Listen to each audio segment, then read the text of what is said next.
ವೀಕ್ಷಕರೇ ನಮಸ್ಕಾರ. ಯಕ್ಷ ಇನ್ಫೋ ಕನ್ನಡಕ್ಕೆ ಸ್ವಾಗತ. ನಾನು ಸತೀಶ್ ಸಾಲ್ಯಾನ್ ಚಾರ್ಮಾಡಿ. ಒಂದು ವ್ಲಾಗ್ ಮಾಡುವಂಥ ಹೊರಟಿರುವಂಥದ್ದು. ವ್ಲಾಗ್ ಅಂತ ಕೇಳಿದರೆ ಒಂದು ವಿಚಾರದ ಬಗೆಗೆ. ಯಾವ ವಿಷಯ ಅಂತ ನಿಮಗೆ ತಮ್ಮೇಲೆ ನೋಡಿ ಗೊತ್ತಿರಬಹುದು. ಬಡಗಿನ ಪ್ರಸಿದ್ಧ ಕಲಾವಿದರು ಒಂದಷ್ಟು ಜನ ಬಹಳಷ್ಟು ವೈರಲ್ ಆಗ್ತಾ ಇದ್ದಾರೆ. ಅವರ ವಿಡಿಯೋಸ್ಗಳು ಬಹಳಷ್ಟು ಫೇಸ್ಬುಕ್ಕಲ್ಲಿ ಅಥವಾ ಇತ್ಯಾದಿ ಸಾಮಾಜಿಕ ಜಾಲತಾಣಗಳಲ್ಲಿ ಬರ್ತಾ ಇದೆ.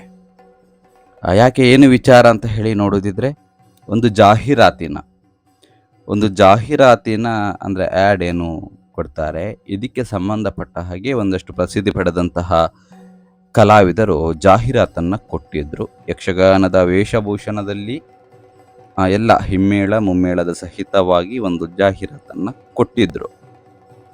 ಆ ಜಾಹೀರಾತನ್ನು ನಾನು ಇಲ್ಲಿ ಹಾಕ್ತಿದ್ದೆ, ಆದರೆ ಕಾಪಿರೈಟ್ ಇಶ್ಯೂಯಿಂದ ನಾನಿಲ್ಲಿ ಅದನ್ನು ಹಾಕುವುದಿಲ್ಲ. ಆ ಜಾಹೀರಾತನ್ನು ನಾನು ಫೋಟೋ ಹಾಕಿದ್ದೇನೆ ನೋಡಿ. ಈ ರೀತಿ ಒಂದು ಆ್ಯಡನ್ನು ಕೊಟ್ಟಿದ್ದರು. ಅಂದರೆ ಅದು ಟೈಲ್ಸಿಗೆ ಸಂಬಂಧಪಟ್ಟ ಹಾಗೆ. ಅಂದರೆ ಟೈಲ್ಸ್, ಗಟ್ಟಿಯಾಗಿರುವಂತಹ ಟೈಲ್ಸ್ ಎಂತಹ ಕುಣಿತಂದರೆ ಯಕ್ಷಗಾನದಂತಹ ಪ್ರಸಿದ್ಧ ಗಂಡು ಕಲೆ ಅಂತ ಕರೆಸಿಕೊಂಡಂತಹ ಯಕ್ಷಗಾನ ಪ್ರದರ್ಶನ ಎಷ್ಟೇ ನಡೀಲಿ ಆ ಟೈಲ್ಸ್ ಏನು ಒಡೆದು ಹೋಗುವುದಿಲ್ಲ ಅನ್ನುವಂತಹ ವಿಚಾರದಿಂದ ಒಂದು ಆ್ಯಡನ್ನು ಕ್ರಿಯೇಟ್ ಮಾಡಿದ್ರು.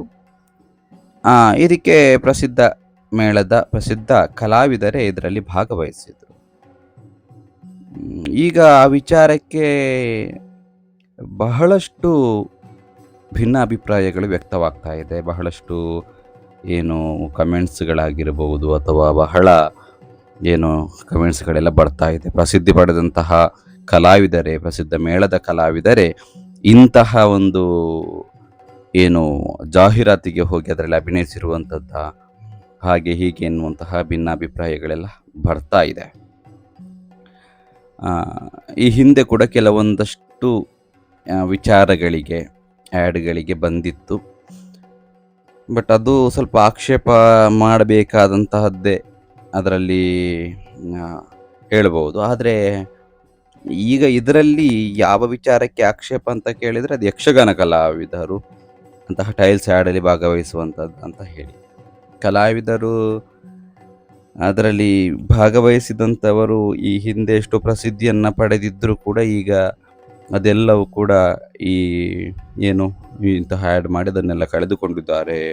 ಈ ಜಾಹೀರಾತು ಮಾಡಿದನ್ನೆಲ್ಲ, ಅವರಿಗೆ ಬಂದಂಥ ಹೆಸರಾಗಿರ್ಬೋದು ಅಥವಾ ಯಾವುದೋ ಒಂದು ಈ ಪ್ರಸಂಗದಲ್ಲಿ ಮಾಡಿದಂಥ ಹೆಸರಾಗಿರ್ಬೋದು, ಇದೆಲ್ಲ ಕೂಡ ಈಗ ಈ ಒಂದು ಜಾಹೀರಾತಿನಿಂದ ಹೋಗಿದೆ. ಹಾಗೆ ಮಾಡಬಾರ್ದಿತ್ತವರು ಅಂತ ಹೇಳಿ ಬಹಳ ಕಮೆಂಟ್ಗಳೆಲ್ಲ ಸೋಷಿಯಲ್ ಮೀಡಿಯಾದಲ್ಲಿ ಹರಿದಾಡ್ತಾ ಇದೆ. ಇದು ಮಳೆಗಾಲದ ಸಮಯ.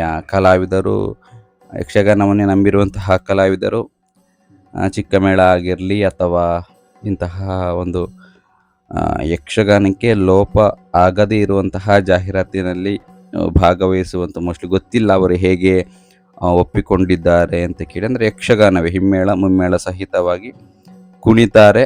ಅದಕ್ಕೆ ಸಂಬಂಧಪಟ್ಟಂತಹ ಒಂದಷ್ಟು ಅಲ್ಲಿ ಯಕ್ಷಗಾನಕ್ಕೆ ತೊಡಕಾಗುವಂಥದ್ದು ಏನೂ ಇಲ್ಲ ಎನ್ನುವಂತಹ ಭಾವನೆಯಿಂದ ಒಪ್ಪಿಕೊಂಡಿದ್ದಾರೋ ಏನು ಗೊತ್ತಿಲ್ಲ. ಕಲಾವಿದವನ ಜೀವನ ನಿರ್ವಹಣೆಗಾಗಿ ಯಾವ ಅವಕಾಶಗಳು ನಮಗೆ ಸಿಗ್ತದೆ ಅನ್ನುವಂಥದ್ದನ್ನು ಕಾಯ್ತಾ ಇರ್ತಾರೆ, ಇಲ್ಲ ಅಂತ ಹೇಳುವುದಿಲ್ಲ.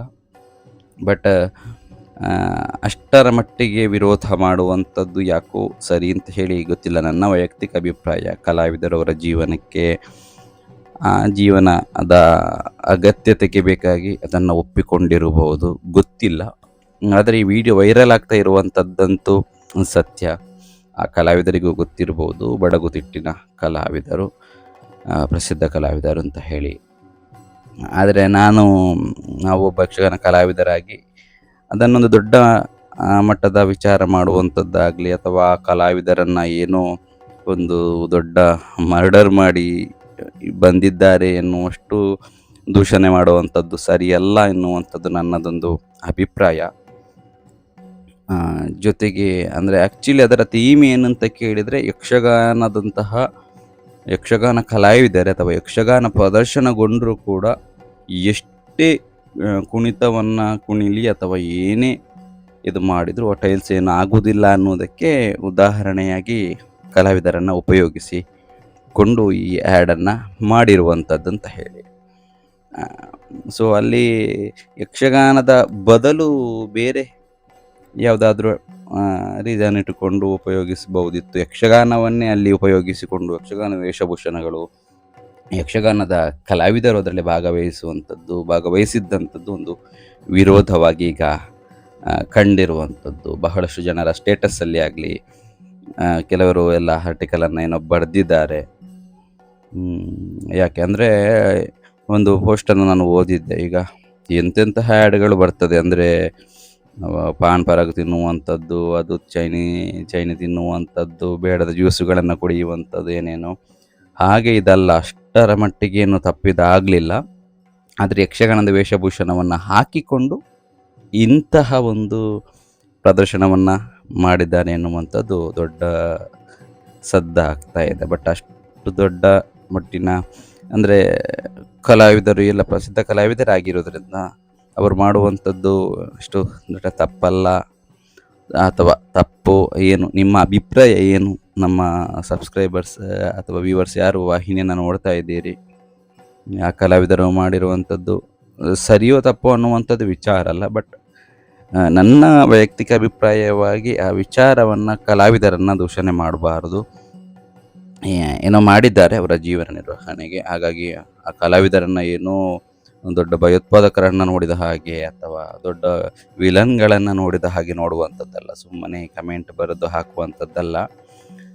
ಧನಾತ್ಮಕವಾಗಿ ಕಮೆಂಟ್ ಬಾಕ್ಸಲ್ಲಿ ಏನಾದರೂ ಅಭಿಪ್ರಾಯ ಇದ್ದರೆ ಅದನ್ನು ನೀವು ವ್ಯಕ್ತಪಡಿಸಬಹುದು. ಜೊತೆಗೆ ನಮ್ಮದೇ ಕಲಾವಿದರು, ಅದರಲ್ಲಿ ತೆಂಕು ಬಡಗು ಅನ್ನುವಂತಹ ಭೇದ ಇಲ್ಲ. ನಮ್ಮನ್ನು ರಂಜಿಸಿದಂತಹ, ನಮ್ಮನ್ನು ಮೆಚ್ಚಿಸಿದಂತಹ ಅದ್ಭುತ ಕಲಾವಿದರು, ಅವರ ಬದುಕು, ಅವರ ಜೀವನ, ಅವರಿಗೆ ಬೇಕಾದಂತಹ ಏನು ಜೀವನವನ್ನು ನಿರ್ವಹಿಸುವಂತಹ ಅಗತ್ಯತೆ ಇರ್ತದೆ. ಪಾಪ ಅದನ್ನು ಒಪ್ಪಿಕೊಂಡು, ಒಂದು ಅವಕಾಶ ಸಿಕ್ಕಿರ್ಬೋದು, ಅದನ್ನು ಒಪ್ಪಿಕೊಂಡು ಮಾಡಿದ್ದಾರೆ. ಸೊ ಹಾಗಾಗಿ ಅಷ್ಟವರನ್ನು ಒಂದು ಏನು ವಿರೋಧಿಗಳನ್ನು ನೋಡಿದ ಹಾಗೆ ನಾವು ಯಾರು ನೋಡಬಾರ್ದು ಎನ್ನುವಂಥದ್ದು ನನ್ನ ಅಭಿಪ್ರಾಯ.